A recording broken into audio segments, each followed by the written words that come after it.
Good morning, student. In previous lecture, we already studied some basic parts of rotational dynamics. ठीक आहे.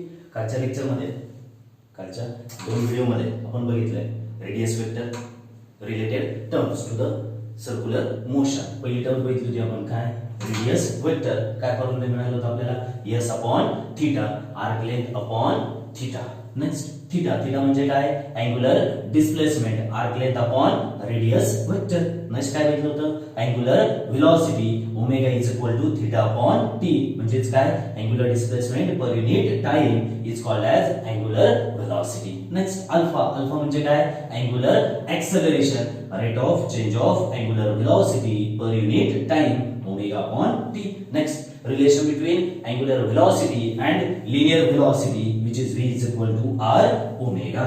Next relation between angular acceleration and linear acceleration which is a is equal to r alpha. त्यानंतर बघितलं होतं आपण काय period of revolution काय मिळालं होतं t is equal to 2 pi upon 2 pi r upon v आणि v ची व्हॅल्यू जर पुट आउट केली आपण r ओमेगा तर फायनल इक्वेशन मिळालं होतं काय t is equal to 2 pi upon omega. त्यानंतर सगळ्यात शेवटचा पॉइंट काय बघितलं होतं आपण frequency of revolution. What is mean bye frequency of revolution the number of revolution completed in 1 second or in a unit time called as frequency of revolution. We know frequency of revolution is the inverse of period of revolution. So n is equal to 1 upon t. t ची value put out करूया काय equation मिळेल solve केल्यानंतर n is equal to omega upon 2 pi. Next तुमच्या book मध्ये दिल्याप्रमाणे अजून एक बेसिक कन्सेप्ट आहे जी आपल्याला बघायची ती म्हणजे काय सेंट्रिपेटल ऍक्सेलरेशन. सेंट्रिपेटल ऍक्सेलरेशन ए ची व्हॅल्यू आपल्याला काय करायची आहे कॅल्क्युलेट करायची आहे. ठीक आहे मग बघूया फिगर वरून काय केलं आपण पार्टिकल घेतला a टू b तो काय होणार आहे मूव्ह होणार आहे म्हणजेच काय a is the initial position of particle b is the final position की ज्या पोझिशनला जाऊन पार्टिकल b काय होऊ शकतो स्टॉप होऊ शकतो. पण a टू b या पाथ मध्ये एक पोझिशन घेतली आपण कुठली position p position of particle after time t म्हणजे ज्यावेळेस पार्टिकल a पासून त्याची जर्नी काय करेल सर्क्युलर मोशन साठी स्टार्ट करेल t इतक्या टाइमानंतर तो पार्टिकल कुठे पोहोचेल p या पोझिशन वरती. आणि p ची पोझिशन माहिती आपल्याला कोऑर्डिनेट सिस्टीम शिकलो आपण मॅथ मध्ये कुठल्याही पार्टिकलची पोझिशन इन टू डायमेन्शनल कशाने दाखवू शकतो आपण एक्स ऍक्सिस आणि वाय ऍक्सिसच्या पोझिशन नुसार. नंतर काय theta we know very well angular displacement omega इथे जी काही सर्क्युलर मोशन पार्टिकल परफॉर्म करणार आहे कशा प्रकारे करणार आहे अँटी क्लॉकवाइज डिरेक्शनने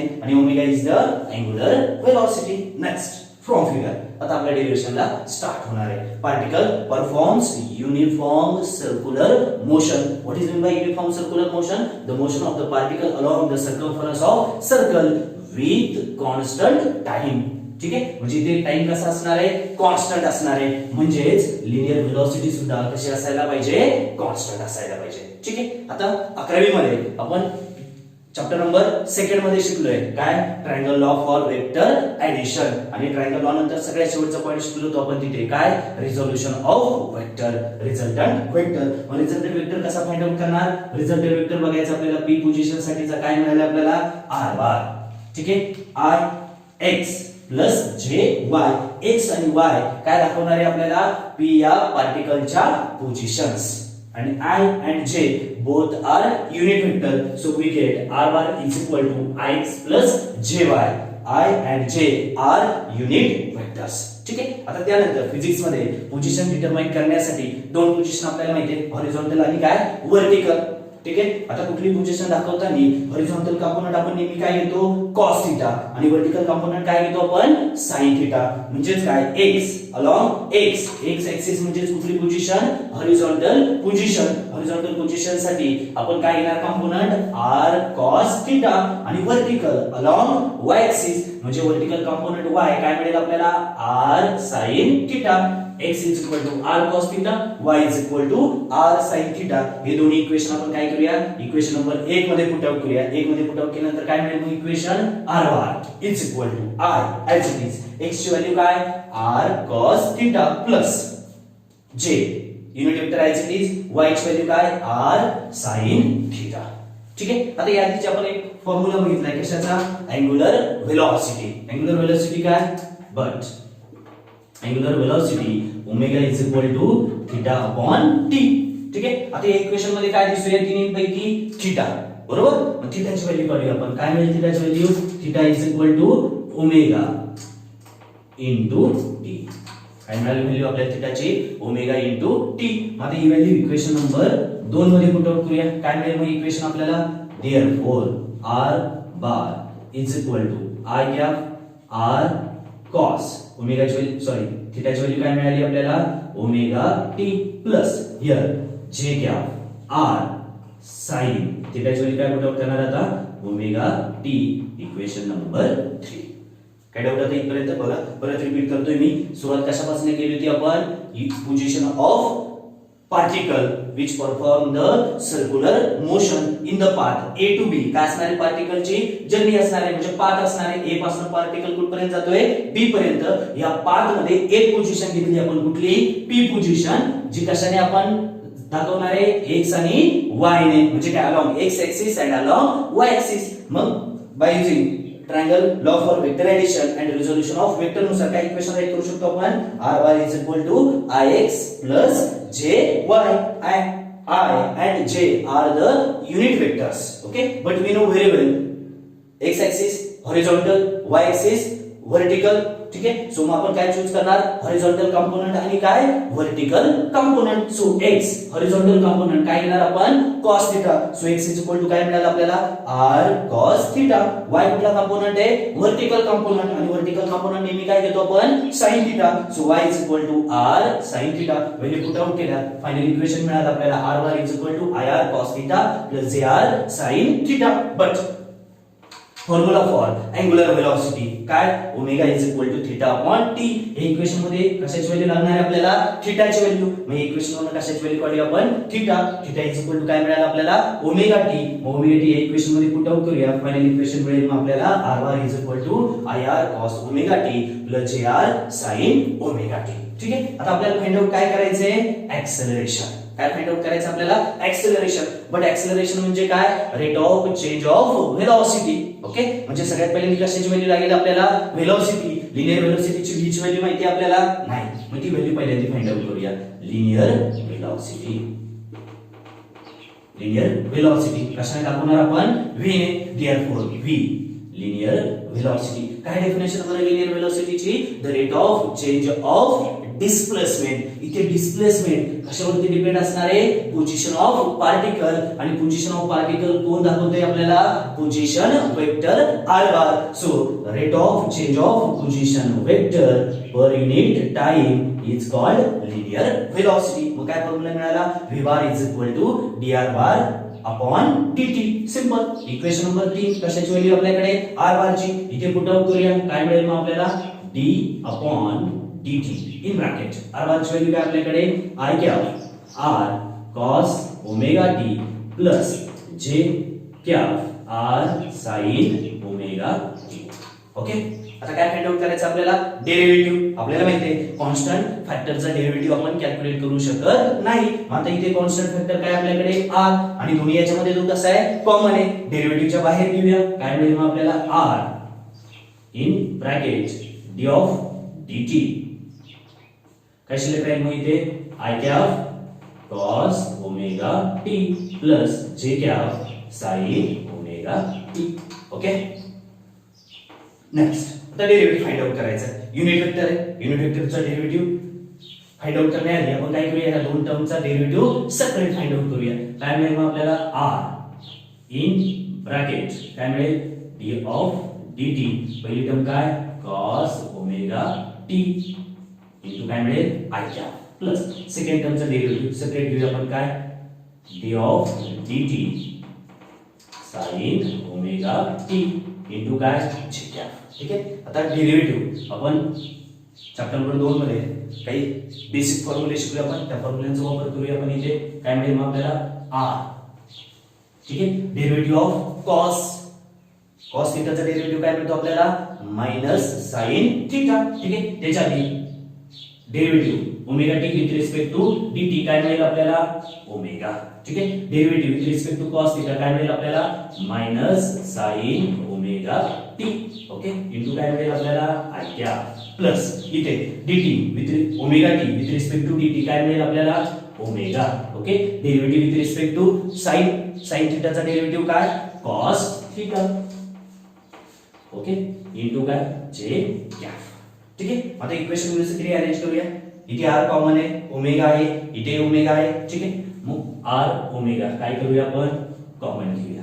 ब्रॅकेट मध्ये काय राहील मग आपल्याकडे minus sign omega T i cap मध्ये आणूया. मग काय मिळेल आपल्याला minus I cap sign omega T plus इथे काय मिळेल जे कॅप कॉस ओमेगा टी. हेच इक्वेशन व्यवस्थित राईट केलं सेपरेट. या दोन्ही टर्म याला मल्टिप्लाय केलं तर काय मिळेल आपल्याला पहिल्याच्यासाठी minus I cap R omega sine omega T plus J cap R omega cos omega T. ठीक आहे, next.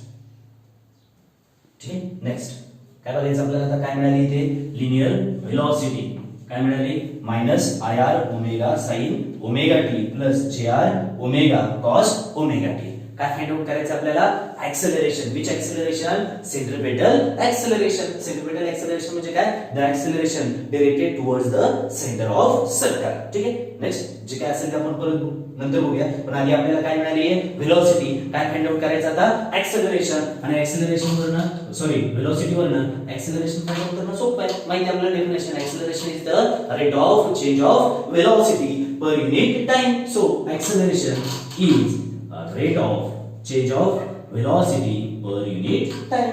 Okay, simple formula a is equal to dv upon dt. इक्वेशनच्या मध्ये मिळाली आपल्याला कशाची व्हॅल्यू मिळाली आहे v ची व्हॅल्यू. तीच व्हॅल्यू इथे पुट आउट करूया. काय मिळेल मग आपल्याला a bar is equal to d of dt in bracket v ची व्हॅल्यू काय मिळाली आपल्याला minus i cap r omega sine omega t plus j cap r omega cos omega t.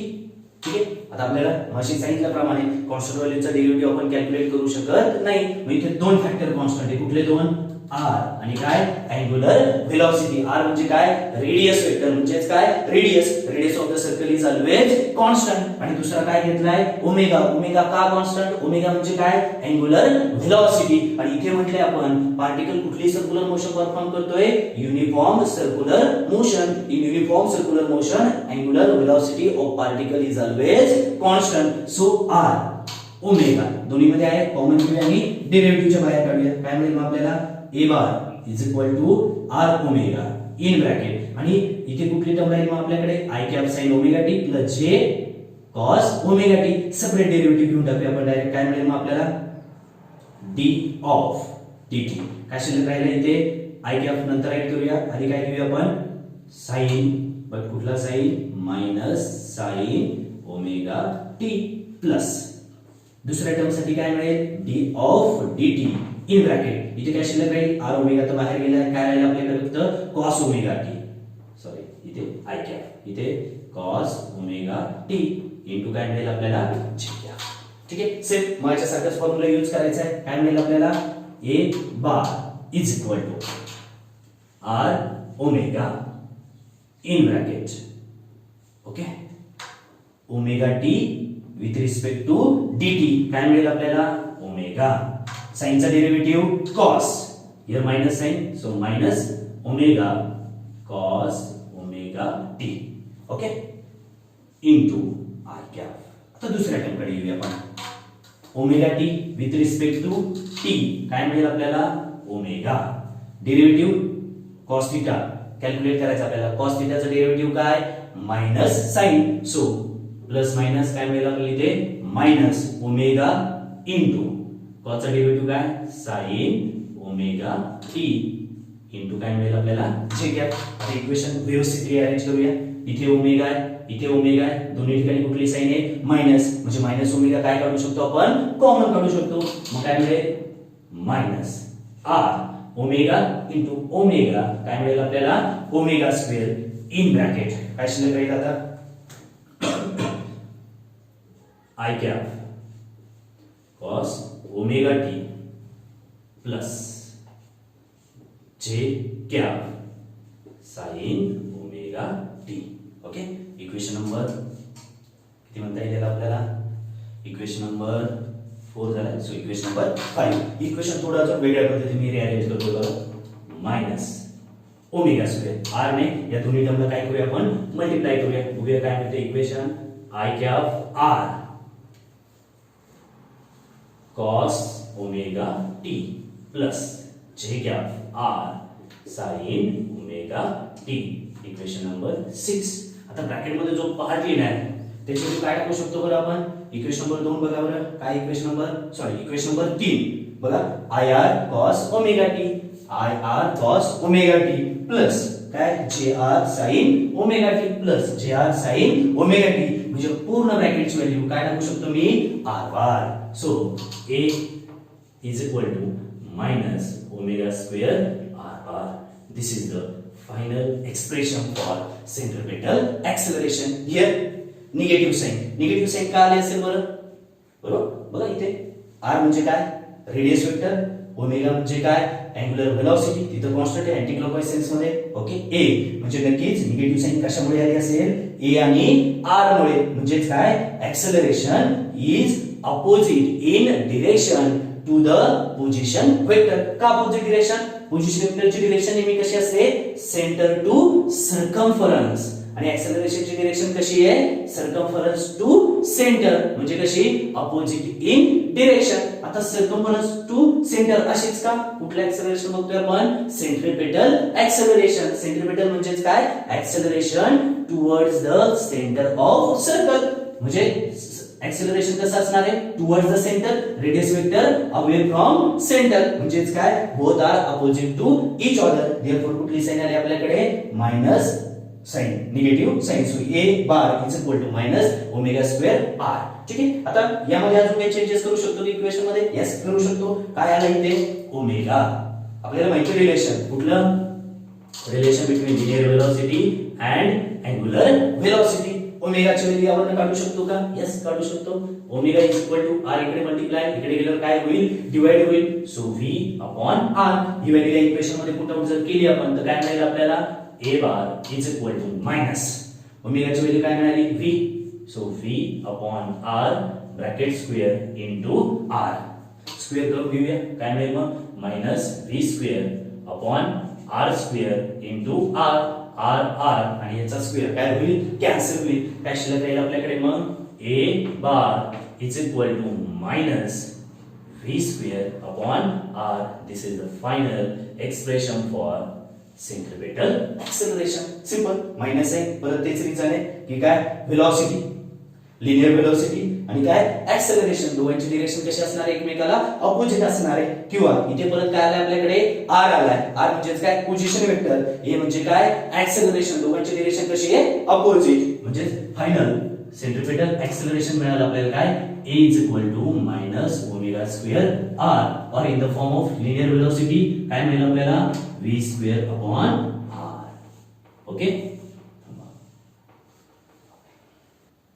Okay. Next part बघायचा आपल्याला centripetal force. ठीक आहे. या बघितलं आपण काय सेंट्रिपेटल एक्सेलरेशन. काय फॉर्म्युला मिळाला होता आपल्याला centripetal एक्सेलरेशनचा a is equal to minus omega square r in the form of linear velocity काय minus v square upon r. But negative sign indicate the direction of acceleration is opposite to the radius vector. But numerically a bar is equal to काय right करू शकतो आपण omega r and again equal to v square upon r.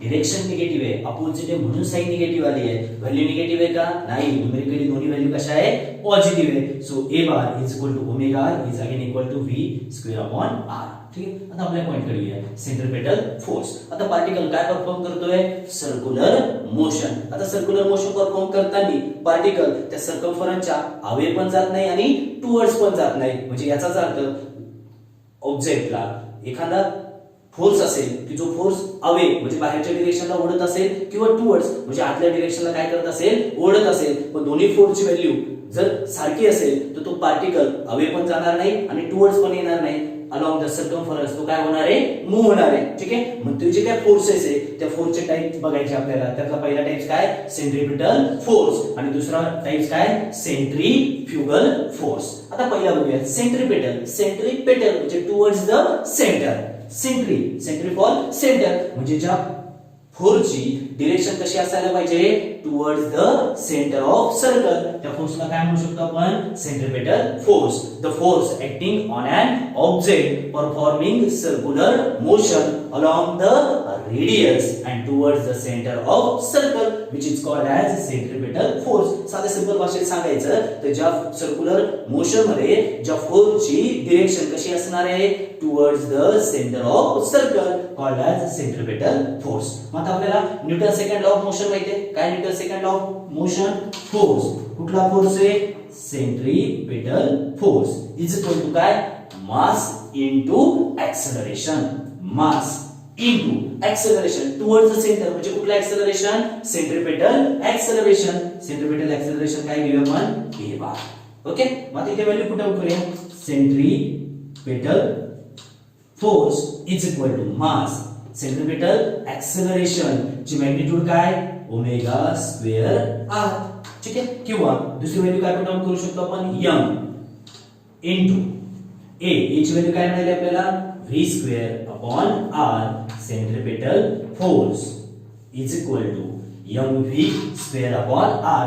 This is the required relation for centripetal force. बघा परत सांगतोय, the force acting on an object when object performing circular motion along the radius and towards the center of circle which is called as centripetal force. म्हणजे ज्या फोर्सची direction circular motion मध्ये कशी असेल, towards the centre of circle, called as centripetal force. मग आता त्याचं expression formula find out करायचा आहे. मग कशाचा आधार घेऊया आपण, Newton second law of motion. Newton second law of motion काय सांगतोय, force is equal to mass into acceleration. कुठला force, centripetal force. Mass is always constant anywhere in the universe. Next acceleration, centripetal force साठी कुठला acceleration घेणार, centripetal acceleration. त्याचा formula काय, omega square r. आणि दुसऱ्या फॉर्म मध्ये फॉर्म्युला काय घेतला होता आपण, v square upon r. Value put out करूया, काय मिळेल, centripetal force is equal to mv square upon r.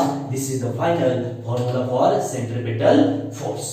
ठीक आहे. आता दुसरा फोर्स बघायचा आपल्याला, कुठला, सेंट्रीफ्युगल फोर्स.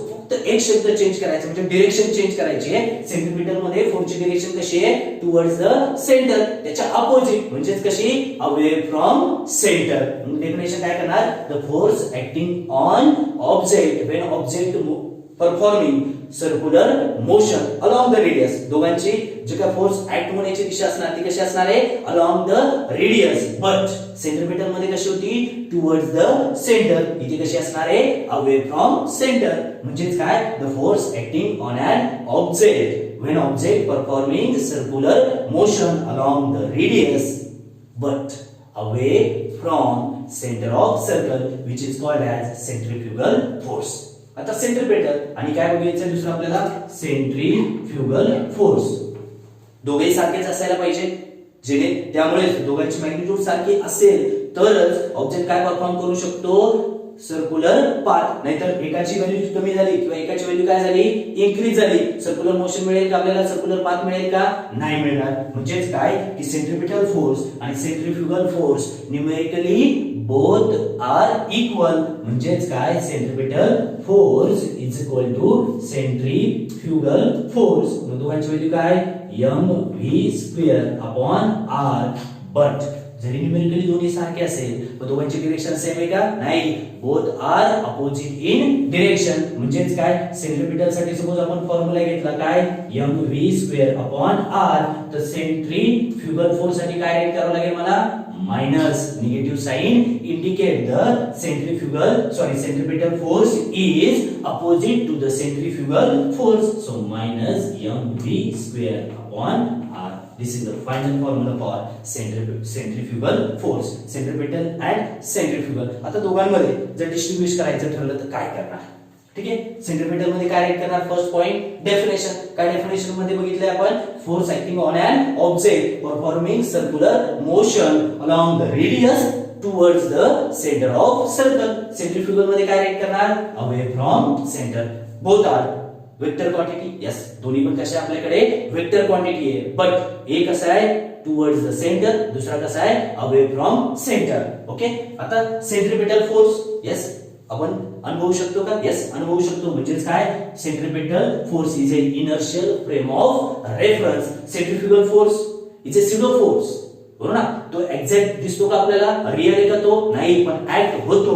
म्हणजेच कुठल्या फ्रेम मध्ये non inertial frame of reference. झाला सेकंड पॉइंट. पहिला पॉइंट काय definition towards the centre, centrifugal काय अवे फ्रॉम सेंटर. यामध्ये दुसरा पॉइंट काय लिहिला आपण इनर्शियल फ्रेम ऑफ रेफरन्स, हा काय non inertial frame of reference. तिसरा पॉइंट काय centripetal force is a real force, centrifugal force is a real no is a pseudo force. 11th ला आपण डिटेल मध्ये घेतले what is mean by real force, what is mean by pseudo force. आणि चौथा point काय लिहिणार आपण formula. Centripetal फोर्सचा formula काय mv²/r, सेंट्रिफ्युगलचा काय -mv²r. मायनस साइन का आली आहे कारण दोन्ही न्यूमेरिकली इक्वल आहे बट कसे अपोजिट इन डायरेक्शन. ठीक आहे. नेक्स्ट व्हिडिओ मध्ये आपण डायरेक्टली आताच्या ज्याप्रमाणे आपल्याला चॅप्टर दिले आहे त्याप्रमाणे आपण काय करूया चॅप्टर स्टार्ट करूया. त्याआधी आपण बघितलेल्या बेसिक टर्म फक्त एका मिनिटात रिवाइज करतो मी. सगळ्यात पहिले बघितले आपण बेसिक टर्म काय मोशन, त्यानंतर काय बघितलं आपण टाइप्स ऑफ मोशन, नंतर काय बघितलं आपण सर्क्युलर मोशन जो आपल्याला रोटेशनल डायनामिक्सचा हाफ पार्ट आहे, आणि सेकंड हाफ पार्ट काय रोटेशनल मोशन. मग सर्क्युलर मोशन त्याचे डेफिनेशन बघितले आपण the motion of the particle along the circumference of circle. त्यानंतर एक्झाम्पल बघितले, त्यानंतर terms related to the circular motion. पहिली टर्म काय बघितली आपण radius vector, the line or vector draw from centre of circle to the position of particle on the circumference. त्याचा formula बघितला आपण काय r इज इक्वल टू काय formula होता s अपॉन थीटा. त्यानंतर बघितला आपण angular displacement, the angle described by two radius vector in a given time which is called as angular displacement which is denoted by theta. आणि थीटाचा formula काय मिळाला होता आपल्याला s upon r. त्यानंतर काय बघितलं आपण angular velocity. Angular velocity means what the rate of change of angular displacement per unit time. So omega is equal to theta upon t. त्यानंतर काय बघितलं angular acceleration, the rate of change of angular velocity per unit time is called as angular acceleration which is denoted by alpha. आणि formula मिळाला alpha is equal to omega upon t. त्यानंतर काय बघितलं आपण circular मोशनचे दोन types बघितले, uniform circular motion आणि non uniform circular motion. Uniform circular motion म्हणजे काय the motion of the particle along the circumference of circle with constant time. and non uniform असेल तर काय time is not constant. त्यानंतर काय बघितलं आपण पिरियड ऑफ रिव्होल्यूशन बघितलं. त्यानंतर काय frequency of revolution, period of रिव्होल्यूशनचा फॉर्म्युला बघितला आपण. त्यानंतर frequency of revolution, period of revolution म्हणजे काय the time taken by particle to complete one revolution which is called as period of revolution. नंतर काय बघितलं frequency of revolution. Frequency of revolution means what the number of revolution completed in unit time or in a second which is called as frequency of revolution. त्यानंतर आजच्या व्हिडिओमध्ये पहिला point बघितला आपण काय सेंट्रिपेटल एक्सेलरेशन. सगळे कॅल्क्युलेशन केल्यानंतर centripetal acceleration मिळालं आपल्याला a bar is equal to minus omega square r or minus v square upon r. ठीक आहे. त्यानंतर काय बघितलं आपण फोर्सेस बघितले की सर्क्युलर मोशन परफॉर्म करण्यासाठी हे दोन फोर्सेस गरजेचे आहेत. म्हणजे काय for circular motion there are two forces are necessary, centripetal force as well as centrifugal forces. मग सेंट्रिपेटल फोर्स बघितलं काय the force acting on an object when object performing circular motion along the radius and towards the centre of circle. Centrifugal काय बघितला away from centre of circle. दोघांचा formula numerically both are equal. Centripetal force is equal to centripetal force but opposite in direction. दोघांचे numerical value same मिळेल mv² upon r. But दोघांपैकी एक काय घ्यावं लागेल आपल्याला निगेटिव्ह घ्यावं लागेल. आणि काय निगेटिव्ह घेतलं आपण centrifugal force CFF is equal to minus mv² upon r. Next video मध्ये आपण चॅप्टर डायरेक्टली स्टार्ट करूया. Okay, thank you.